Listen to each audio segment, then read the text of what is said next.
আমাৰ ৰাজ্যখন মই কেইটামান আপোনালোকক গুৰুত্বপূৰ্ণ বিষয় মই অৱগত কৰিব বিচাৰিছো। ইতিমধ্যে আপোনালোকে দেখিছে যে আমাৰ মাননীয় মুখ্যমন্ত্ৰী ডক্টৰ হিমন্ত বিশ্ব শৰ্মা ডাঙৰীয়াৰ বলিষ্ঠ নেতৃত্বত আমাৰ অসম চৰকাৰেও ইতিমধ্যে 9 বছৰ সম্পূৰ্ণ কৰিছে। প্ৰথম 5 বছৰ মাননীয় সৰ্বানন্দ সোণোৱাল ডাঙৰীয়াৰ নেতৃত্বত আৰু 4 বছৰ ডক্টৰ হিমন্ত বিশ্ব শৰ্মা ডাঙৰীয়াৰ নেতৃত্বত, অৰ্থাৎ আমাৰ অসম চৰকাৰৰ 9 বছৰ। এই 9 বছৰত আমাৰ ৰাজ্যখনো ভাৰতবৰ্ষৰ অন্য ৰাজ্যৰ তুলনাত যথেষ্ট আগবাঢ়ি যাবৰ কাৰণে সক্ষম হৈছে। মই কেইটামান উদাহৰণ আপোনালোকক দিছোঁ। কংগ্ৰেছৰ যিসকল নেতা তেখেতসকলে কৈ থাকে যে অসম আগবাঢ়ি যোৱা নাই বা অসমৰ লৈ তেখেতসকলে বিভিন্ন সময়ত বিভিন্ন ধৰণৰ অপপ্ৰচাৰ কৰে।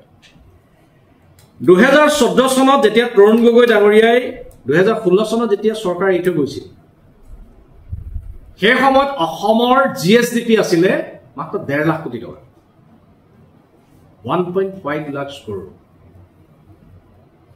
আৰু আমি এটো কথা গৌৰৱেৰে কওঁ যে 2024-25 যিটো বিত্তীয় বৰ্ষ, মানে বিগত যিটো বিত্তীয় বৰ্ষ আমাৰ 31 মাৰ্চ 2031 তাৰিখে শেষ হৈছে, 31 মাৰ্চ 2025 তাৰিখে যিটো বিত্তীয় বৰ্ষ শেষ হৈছে, তেতিয়ালৈকে আমাৰ ৰাজ্যখনৰ GSDP হৈছে 6.5 লাখ কোটি টকা। কত 1.5 লাখ কোটি টকা, কত 6.5 লাখ কোটি টকা, 5 লাখ কোটি টকাৰ GSDP জাম 9 বছৰৰ ভিতৰত। এটো হৈছে আমাৰ চৰকাৰখনৰ আটাইতকৈ ডাঙৰ এটা এচিভমেণ্ট। এতিয়া আপোনালোকেও এই কথাটো ভাবিব যে ডক্টৰ হিমন্ত বিশ্ব শৰ্মা ডাঙৰীয়াৰ নেতৃত্বত ইমান বিশাল আমাৰ এটা অৰ্থনীতি ৰাজ্যখনত গঢ়ি তোলাটো কেনেকৈ সম্ভৱ হ'ল। কাৰণ সৰ্বানন্দ সোণোৱাল ডাঙৰীয়াৰ নেতৃত্বত যেতিয়া 2016 চনত যেতিয়া চৰকাৰ গঠন হৈছিল, সেই সময়ত প্ৰথম চৰকাৰত আহিয়েই আমাৰ মাননীয় সেই সময়ত মুখ্যমন্ত্ৰী ডাঙৰীয়া বিত্তমন্ত্ৰী আছিল। বিত্তীয় ব্যৱস্থাটো শৃংখলাবদ্ধ কৰাৰ কাৰণে, বিত্তীয় ব্যৱস্থাটো নিয়ন্ত্ৰিত কৰাৰ কাৰণে যিবিলাক পলিচি লোৱা হ'ল, যিবিলাক কঠোৰ পদক্ষেপ লোৱা হ'ল, যাৰ ফলশ্ৰুতিত আজি আমাৰ ৰাজ্যখনৰ অৰ্থনীতি যথেষ্ট শক্তিশালী হ'বৰ কাৰণে সক্ষম হৈছে। আপোনালোকৰ এটা কথা মনত আছে, তৰুণ গগৈ ডাঙৰীয়াৰ শেষৰখন চৰকাৰৰ বাজেট আছিলে 42,000 কোটি টকা, তাতে কেপিটেল এক্সপেণ্ডিচাৰ আছিলে মাত্ৰ 5,000 কোটি টকা। এইবাৰ বিত্তমন্ত্ৰী অজন্তা নেওগ ডাঙৰীয়ানীয়ে যিখন আমাৰ বাজেট বিধানসভাৰ বাজেট দাখিল কৰিলে, তাত আমাৰ 31,000 কোটি টকা আমাৰ কেপিটেল এক্সপেণ্ডিচাৰ প্ৰস্তাৱ, 1.5 লাখ কোটি টকাৰ এখন বাজেট, মোটামুটি 1.5 লাখ কোটি টকাৰ এখন বাজেট। অৰ্থাৎ বাজেটৰ যিটো চাইজ এইটো 42,000 কোটি টকাৰ পৰা আহি আমাৰ 1.5 লাখ কোটি টকা হ'ল। এতিয়া বিভিন্ন সময়ত বিভিন্ন ধৰণৰ প্ৰচাৰ চলে, অপপ্ৰচাৰ চলে, আৰু এই প্ৰচাৰ অপপ্ৰচাৰবিলাকৰ আমি উত্তৰ যোৱা সময়খিনি আমি দি আছো।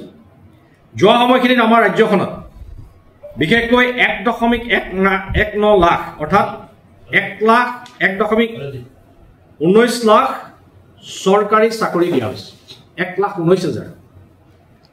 1,19,000 যুৱকক আমাৰ চৰকাৰৰ অধীনত চাকৰি দিয়া হৈছে। আমাৰ চৰকাৰখনৰ প্ৰতিশ্ৰুতি আছিল আমি 1 লাখ চাকৰি দিম। মাননীয় মুখ্যমন্ত্ৰী ডাঙৰীয়াৰ প্ৰতিশ্ৰুতি আছিল যে আমি অসমত 1 লাখ চাকৰি আমি দিয়াৰ ব্যৱস্থা কৰিম। কিন্তু এই সংখ্যাটো ইতিমধ্যে 1.19 লাখ অৰ্থাৎ 1,19,000 যুৱকে ইতিমধ্যে চাকৰি পাইছে। আৰু এই যে চাকৰি পালে এইটো স্বচ্ছ আৰু নিকা এটা নিযুক্তিৰ ব্যৱস্থাৰ যোগেদি এই চাকৰি পোৱাটো সম্ভৱ হৈছে। গতিকে এইটো হৈছে আমাৰ চৰকাৰখনৰ এটা ডাঙৰ এচিভমেণ্ট। যোৱা সময়খিনিত আমাৰ ৰাজ্যখনৰ যিখন পাব্লিক ছাৰ্ভিচ কমিশ্যন আছিল, ৰাকেশ পালৰ কাহিনীবিলাক আপোনালোকে জানে, তাৰ বিৰুদ্ধে আমাৰ চৰকাৰখনে লোৱা কঠোৰ পদক্ষেপৰ কথাও জানে। আৰু আজি APSCৰ যোগেদি আমাৰ যিবিলাক চাকৰি ইতিমধ্যে দিয়া হৈছে, সম্পূৰ্ণ স্বচ্ছ আৰু নিকা এক ব্যৱস্থাৰ যোগেদি এই চাকৰিখিনি দিয়াটো ইতিমধ্যে সম্ভৱ হৈছে। ইতিমধ্যে ভাৰতবৰ্ষৰ বিভিন্ন ধৰণৰ যিবিলাক ৰেংকিং ওলাই আছে, মাননীয় মুখ্যমন্ত্ৰীসকলৰ যিটো ৰেংকিং কৰা যায়, জনপ্ৰিয়তা ৰেংকিঙে হওক, ৰাজ্যখনৰ গ্ৰয়িং যিটো ষ্টেজ এইটোৰ ইয়াতে হওক, আজি অসমক কৈ আছে যে ভাৰতবৰ্ষৰ ভিতৰত ফাষ্টেষ্ট গ্ৰয়িং ষ্টেট। অসম হৈছে ভাৰতবৰ্ষৰ ভিতৰতে দ্ৰুত বিকাশশীল এখন ৰাজ্য। এই ৰাজ্যখনত যোৱা 9টা বছৰত আমাৰ ৰাজ্যখনৰ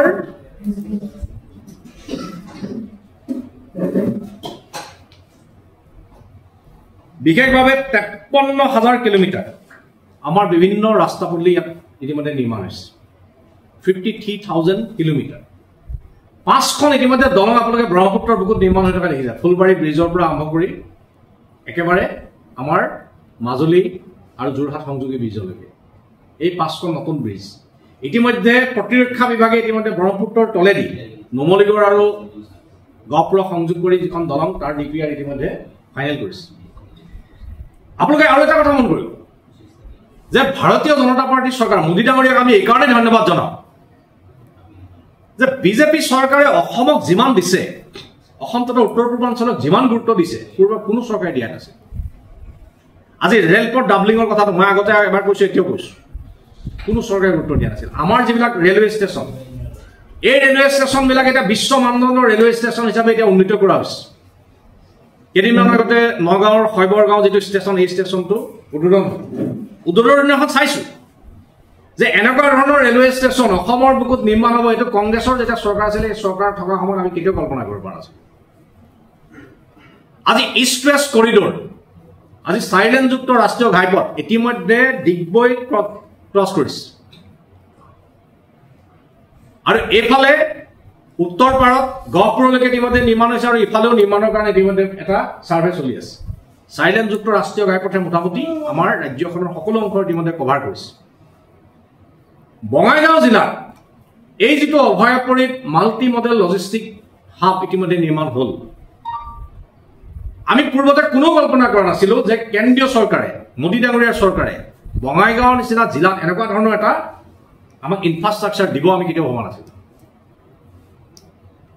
আজি এই মাল্টি লেভেল মডেল যিটো আমাৰ লজিষ্টিক হাব ইয়াৰ যোগেদি ভূটান বাংলাদেশ আমাৰ সুবুৰীয়া যিখিনি এছিয়ান কাণ্ট্ৰি এই এছিয়ান কাণ্ট্ৰিবিলাকৰ লগত জলপথেৰে ব্যৱসায় কৰাটো এটা খুব সুন্দৰ এটা ব্যৱস্থা আমাৰ এই বঙাইগাঁও জিলাৰ পৰা আৰম্ভ হ'ল এনেকুৱা ধৰণৰ যিবিলাক আন্তঃগাঁথনি ইতিমধ্যে ৰাজ্যখনত আমাৰ কেন্দ্ৰীয় চৰকাৰ সহযোগত আমাৰ ৰাজ্য চৰকাৰে যেনেধৰণে আজি নিৰ্মাণ কৰিছে ইয়াৰ যোগেদি মই ভাবো যে আগন্তুক সময়খিনিত প্ৰধানমন্ত্ৰী ডাঙৰীয়াই যিটো কথা কৈ আছে যে নৰ্থ ইষ্ট মানে নিউ ইঞ্জিন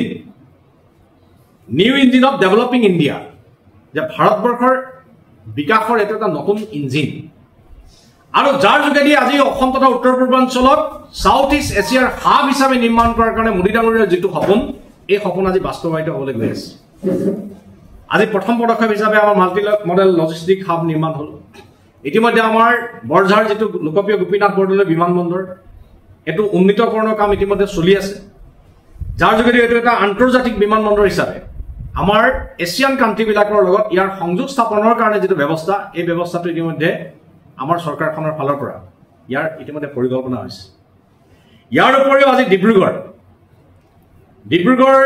যিটো বিমানবন্দৰ ইতিমধ্যে সুধাকণ্ঠ ভাৰতৰত্ন ডক্টৰ ভূপেন হাজৰিকাৰ নামত নামাকৰণ কৰাৰ কাৰণে ভাৰতীয় জনতা পাৰ্টিৰ চৰকাৰে ইতিমধ্যে সিদ্ধান্ত লৈছে আৰু অসম বিধানসভাই ইয়াৰ সৰ্বসন্মতিক্ৰমে এটা প্ৰস্তাৱ পাছ কৰিছে গতিকে বন্ধুসকল যিমানখিনি উন্নয়নমূলক কাম কাজ যোৱা সময়খিনিত হৈছে মাননীয় মোদী ডাঙৰীয়াৰ সহযোগত আমাৰ ডক্টৰ হিমন্ত বিশ্ব শৰ্মা ডাঙৰীয়াৰ নেতৃত্বত এই সময়খিনিত মই কেইটামান উদাহৰণ দি মোৰ আজি কথাখিনি মই সামৰিম কেইটামান আঁচনি কংগ্ৰেছ নেতাসকলে কাম পাতি শুনক এইখিনি কাম আপোনালোকেও কৰিব পাৰিলেহেঁতেন কংগ্ৰেছৰ নেতাসকলেও কৰিব পাৰিলেহেঁতেন কাৰণ আপোনালোকৰ এইখন অসমৰ পৰা নিৰ্বাচিত কৰি পঠোৱা সাংসদেই দেশৰ প্ৰধানমন্ত্ৰী আছে কিন্তু আপোনালোকে ইয়াৰ পৰা নিৰ্বাচিত কৰি পঠোৱা যিজন প্ৰধানমন্ত্ৰী সেই প্ৰধানমন্ত্ৰীজনে অসমক কেনেকৈ বঞ্চনা কৰিছিল তাৰ এটা উদাহৰণ দিছোঁ ডক্টৰ মনমোহন সিং ডাঙৰীয়াৰ নেতৃত্বত যেতিয়া 13 ফাইনেন্স কমিশ্যন আছিল অসমক 13 ফাইনেন্স কমিশ্যনে গ্ৰান্টছ দিছিলে মাত্ৰ 58,000 কোটি টকা 58,000 crore মাত্ৰ নৰেন্দ্ৰ মোদী ডাঙৰীয়া আহিল দেশৰ প্ৰধানমন্ত্ৰী হ'ল 14 ফাইনেন্স কমিশ্যন আহিল 14 ফাইনেন্স কমিশ্যনে অসমক দিলে 1,55,000 কোটি টকা 1,55,000 কোটি টকা কংগ্ৰেছৰ নেতাসকলে এতিয়া কৈ থাকে যে তেখেতসকলে অসমৰ কোনোবা এখন চহৰক তেখেতসকলে ছিংগাপুৰ বনাম বুলি কৈছে কিন্তু তেখেতসকলে যিজন নেতাৰ কথা কৈ আছে এইসকল নেতাৰ নেতৃত্বতে অসমখনক বঞ্চনা হৈছিল অসমৰ ভূগৰ্ভত সঞ্চিত হৈ থকা মূল্যৱান প্ৰাকৃতিক সম্পদ খাৰুৱা তেল আৰু প্ৰাকৃতিক গেছ এই নিষ্কাশনৰ নামত আমি আইন অনুসৰি যেটো আমি ৰয়েলটি পাব লাগে, আমি যিখিনি চেছ পাব লাগে, তাৰ যেটো অংশ পাব লাগে, এইখিনি মনমোহন সিং চৰকাৰে বন্ধ কৰি ৰাখিছিল। তাৰ পৰিমাণ আছিল ৭,৭৭০ কোটি টকা।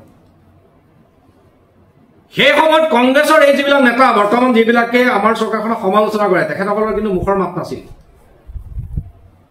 আজি ডাঙৰ ডাঙৰ প্ৰেছ মিট কৰি থকা যিবিলাক কংগ্ৰেছৰ নেতা ৰিপুণ বৰাৰ পৰা আৰম্ভ কৰি প্ৰদ্যুৎ বৰদলৈৰ পৰা আৰম্ভ কৰি তেখেতসকলে কিন্তু সেই সময়ত মনমোহন সিঙৰ এই বঞ্চনাৰ বিৰুদ্ধে কোনেও এষাৰো মাত মতা নাছিল। আমাৰ চৰকাৰ অহাৰ পিছত, মোদী ডাঙৰীয়া চৰকাৰ অহাৰ পিছত খাৰুৱা তেলৰ ৰয়েলটিৰ বাবদ অসমে পাব লগা ৭,৭৭০ কোটি টকা ২০১৭ চনত মনমোহন সিং চৰকাৰৰ বঞ্চনাৰ যোগ্য প্ৰত্যুত্তৰ হিচাপে মোদী ডাঙৰীয়া অসমৰ কাৰণে মুকলি কৰি দিছিল। বৈতামাৰীত ইয়াত এটা অসম পেট্ৰকেমিকেলছ লিমিটেডৰ এটা প্ৰকল্প স্থাপন হ'ল। ইয়াৰ অপাৰেশ্যন ইতিমধ্যে আৰম্ভ হ'ল। এইটো বঙাইগাঁও জিলাৰ কাৰণে মই ভাবোঁ যিটো এটা দ্বিতীয় এটা উদ্যোগ BRPLৰ পিছত বা আমাৰ NTPCৰ পিছত অবিভক্ত যিখন বঙাইগাঁও জিলা তাৰ কথা কৈ আছোঁ। এইটো এটা ডাঙৰ উদ্যোগ আৰু এই ব্যৱস্থাটো কিন্তু আহিলে কাৰ যোগেদি? ভাৰতীয় জনতা পাৰ্টিৰ চৰকাৰৰ যোগেদি।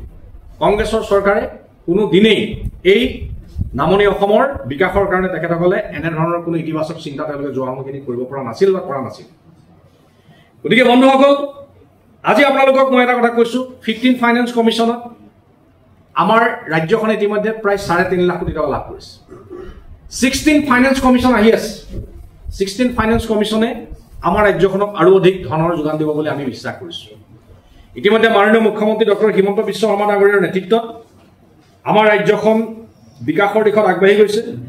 আমাৰ ৰাজ্যখনত ইতিমধ্যে বিভিন্ন ধৰণৰ জনকল্যাণমূলক আঁচনি আৰু বিভিন্ন ধৰণৰ যোজনাৰ যোগেদি আমাৰ ৰাজ্যখনৰ জনসাধাৰণ যিদৰে উপকৃত হৈছে, আমাৰ এই ধৰণৰ যিবিলাক আন্তঃগাঁথনি, এই আন্তঃগাঁথনিবিলাকেও আগন্তুক সময়খিনিত অসম তথা উত্তৰ পূৰ্বাঞ্চলক ভাৰতবৰ্ষৰ ভিতৰতে বিকশিত 5খন ৰাজ্যৰ শাৰীলৈকে নিয়াৰ ক্ষেত্ৰত মাননীয় মুখ্যমন্ত্ৰী ডাঙৰীয়াৰ যিটো সপোন, এই সপোন সফল কৰিব পৰা যাব বুলি আমি বিশ্বাস কৰিছোঁ। আৰু মই ভাবোঁ যে সেৱা সুশাসন আৰু গৰীব কল্যাণৰ এই যি 11টা বছৰ, এই 11টা বছৰত মোদী ডাঙৰীয়াই আমাক যিমানখিনি দিছে, মই গোটেইখিনি কথা আপোনালোকক কোৱাটো সম্ভৱো নহয় বা আপোনালোকৰ ইমানখিনি কথা সকলোখিনি সমাহিত কৰি ক'বলৈ বহুত সময় লাগিব। গতিকে মূল বিষয়খিনি মই আপোনালোকৰ সন্মুখত দাঙি ধৰিছোঁ আৰু আশা কৰিছোঁ যে অসমৰ ৰাইজে নিশ্চিতভাৱে আগন্তুক সময়খিনিত আমাৰ চৰকাৰখনে কৰা যিখিনি, কেন্দ্ৰীয় চৰকাৰ ৰাজ্য চৰকাৰ দুয়োখনে কৰা যিখিনি আমাৰ ইতিবাচক কাম, আমাৰ এতিয়া হিচাপ দিয়াৰ সময়। কাৰণ 2021 চনত আমি যেতিয়া অসমৰ ৰাইজৰ কাষলৈ গৈছিলোঁ, তেতিয়া আমি অসমৰ ৰাইজক কৈছিলোঁ যে আমি 1 লাখ চাকৰি দিম। আমাৰ চৰকাৰখনে এতিয়া 1,19,000 চাকৰি দিলে। আমি অসমৰ ৰাইজক কৈছিলোঁ যে আমাৰ ৰাজ্যখনত নিৰ্মাণ কৰিবলগীয়া ৰাস্তা আমাৰ বহুতখিনি আছে। এতিয়া প্ৰতিটো বিধানসভা সমষ্টিতে এটা গড় হিচাপত ইতিমধ্যে আমাৰ ৰাজ্য চৰকাৰৰ গড় কাপ্তানি বিভাগে, লোক নিৰ্মাণ বিভাগে আমাৰ যিটো তথ্য প্ৰকাশ কৰিছে, প্ৰায় প্ৰতিটো বিধানসভা সমষ্টিতে এভাৰেজ 600 কিলোমিটাৰকৈ ৰাস্তা ইতিমধ্যে পকা হৈছে। সেই ৰাষ্ট্ৰীয় ঘাইপথেই হওক, আমাৰ প্ৰধানমন্ত্ৰী গ্ৰাম চড়ক যোজনাৰ যোগেদিয়ে হওক, 15 ফাইনেন্স কমিশ্যনৰ যোগেদি হওক, 14 ফাইনেন্সৰ যোগেদি হওক বা অন্যান্য আঁচনিৰ যোগেদি হওক। গতিকে আজি আমাৰ লাচিত বৰফুকন চিলাৰায়ৰ নামত ইতিমধ্যে আমাৰ প্ৰায় 2,000তকৈ অধিক দলং, যিবিলাক দলং কাঠৰ আছিল, ইতিমধ্যে পকীকৰণ হৈছে। আৰু এতিয়া কাঠৰ দলং আমাৰ ৰাজ্যখনত আজিৰ তাৰিখত প্ৰায় নাই। ক'ৰবাত হয়তো 2-এখন বাছি গৈছে, যিখিনি আমাৰ খুব কম সময়ৰ ভিতৰত ইতিমধ্যে নিৰ্মাণৰ কথা চিন্তা কৰা হৈছে। এই সময়খিনিত বঙাইগাঁও জিলাত মাল্টি মডেল লজিষ্টিক পাৰ্কৰ কথা ক'লোঁ, বৈতামাৰী APLৰ কথা ক'লোঁ। ইয়াত এখন ডায়েৰী প্লাণ্ট ইতিমধ্যে নিৰ্মাণৰ কাৰণে চৰকাৰে সিদ্ধান্ত লৈছে। আৰু এই ডায়েৰী প্লাণ্টটো ইয়াত নিৰ্মাণ হোৱাৰ লগে লগে আমাৰ ইয়াত বহুত গোপালক আছে। বিশেষকৈ দুগ্ধ উৎপাদনৰ ক্ষেত্ৰত বঙাইগাঁওক আমি যদি কেন্দ্ৰ হিচাপে ধৰি লওঁ, এইফালে আমাৰ বজালী, এইফালে বৰপেটা, এইফালে আমাৰ কোকৰাঝাৰ, এইফালে ধুবুৰী, এইফালে হৈ গ'ল আমাৰ চিৰাং। এই গোটেই ঠাইখিনিৰ মূল কেন্দ্ৰ হিচাপে বঙাইগাঁও। আৰু ইয়াত যেতিয়া এই ডায়েৰী প্লাণ্টটো যেতিয়া ডেভেলপ হ'ব, ইয়াৰ যোগেদি আমাৰ ৰাজ্যখনৰ গ্ৰাম্য অৰ্থনীতি বিকাশৰ ক্ষেত্ৰতো যথেষ্ট সহায়ক হ'ব। ইতিমধ্যে মেডিকেল কলেজ, ইঞ্জিনিয়াৰিং কলেজৰ নিৰ্মাণ ইতিমধ্যে ইয়াত চলি আছে। গতিকে এইখিনি কাম আগবাঢ়ি যাব। 11 বছৰৰ ভিতৰত আমাৰ 10 বছৰ মিত্ৰজোঁটৰ কোনো সাংসদ নাছিল। এইবাৰ আপোনালোকৰ আশীৰ্বাদত আমাৰ বৰপেটা লোকসভা সমষ্টিৰ ৰাইজৰ আশীৰ্বাদত আমাৰ মিত্ৰজোঁটৰ পৰা এজন সাংসদ নিৰ্বাচিত হৈছে তেখেতেও এবছৰ সম্পূৰ্ণ কৰিছে আৰু যোৱা সময়খিনি আমিও লক্ষ্য কৰিছোঁ যে আমাৰ মিত্ৰজোঁটৰ যিজন সাংসদ ফণীভূষণ চৌধুৰী ডাঙৰীয়া এজন অতি অভিজ্ঞ এজন ব্যক্তি তেখেতে ৰাজ্যৰ ৰাজনীতিত প্ৰায় 4টা দশক এই বঙাইগাঁওকে প্ৰতিনিধিত্ব কৰিছিলে আৰু সাংসদ হিচাপে সংসদৰ মজিয়াত তেখেতে কেইবাটাও গুৰুত্বপূৰ্ণ বিষয়ত ইতিমধ্যে তেখেতে আলোচনাত অংশগ্ৰহণ কৰিছে তেখেতৰ দীৰ্ঘদিনীয়া ৰাজনৈতিক অভিজ্ঞতাৰে বৰপেটা লোকসভা সমষ্টিটোক তেখেতে প্ৰতিনিধিত্ব কৰিছে বিভিন্ন ইস্যুত তেখেতে তাতে প্ৰতিনিধিত্ব কৰাৰ কাৰণে সক্ষম হৈছে আৰু বিশেষকৈ আমাৰ যিবিলাক মোদী ডাঙৰীয়াৰ চৰকাৰৰ যিবিলাক ডেভেলপমেণ্ট স্কিম এইখিনিৰ ক্ষেত্ৰতো তেখেতে যোৱা সময়খিনি যথেষ্ট ইতিবাচক ভূমিকা গ্ৰহণ কৰিছে 4টা বছৰ আছে আমি আশা কৰিছোঁ 4টা বছৰ সাংসদজনে আমাৰ কেন্দ্ৰীয় চৰকাৰৰ পৰা আমাৰ যথেষ্টখিনি আনিবৰ কাৰণে সক্ষম হ'ব এই সময়খিনি অসমৰ সুসন্তান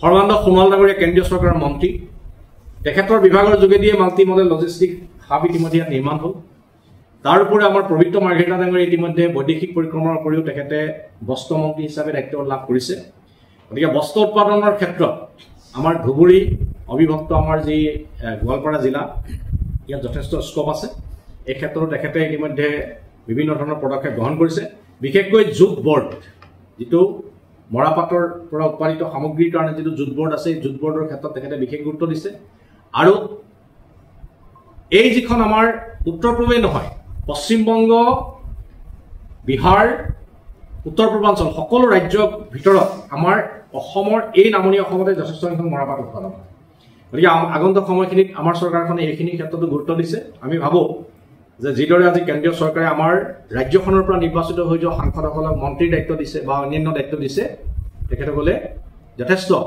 আমাৰ অঞ্চলটোৰ বিকাশৰ কাৰণে চিন্তা কৰিছে পৰিকল্পনা কৰিছে আৰু 2047 চনৰ ভিতৰত আমাৰ ভাৰতবৰ্ষক বিশ্বৰ ভিতৰতে শক্তিশালী ৰাষ্ট্ৰ কৰাৰ যিটো আমাৰ মোদী ডাঙৰীয়াৰ যিটো সপোন এই সপোনত আমি সকলোৱে নিৰবিচ্ছিন্নভাৱে আমি আগবাঢ়ি গৈছোঁ অগ্ৰসৰ হৈছোঁ আৰু মাননীয় মুখ্যমন্ত্ৰী ডক্টৰ হিমন্ত বিশ্ব শৰ্মা ডাঙৰীয়াৰ নেতৃত্বতো অসম ভাৰতবৰ্ষৰ আগশাৰীৰ 5খন ৰাজ্যৰ ভিতৰত এখন হিচাপে প্ৰতিষ্ঠিত হ'ব এই আশা আমি ৰাখিছোঁ